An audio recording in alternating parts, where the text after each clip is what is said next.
1 plus 1 gives us 2. And 6 times 2 equals 12.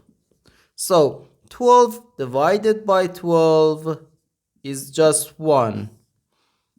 But this answer is not correct, because according to the order of operations, first we have to do parentheses, then exponents, then multiplication or division, and finally addition or subtraction. Remember that multiplication and division have equal priority, and we have to work from left to right. And the same applies to addition and subtraction. In this expression, we have one division, one multiplication, and one parenthesis. Inside this parenthesis, we have one addition. Here we have a multiplication, because in mathematics, when a number is placed next to parentheses, it means multiplication, and we usually don't write the multiplication sign for brevity. Okay, so according to the PEMDAS, first we have to do this parenthesis, then this division, and finally this multiplication. If we do this multiplication before this division, it is wrong.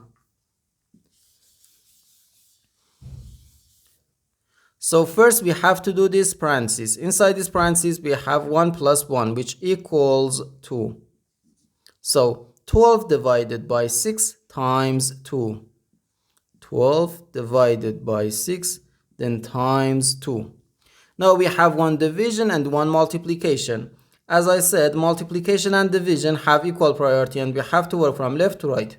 So here first we have to do this division. 12 divided by 6 gives us 2, and 2 times 2 is just 4, and this is our final answer to this problem.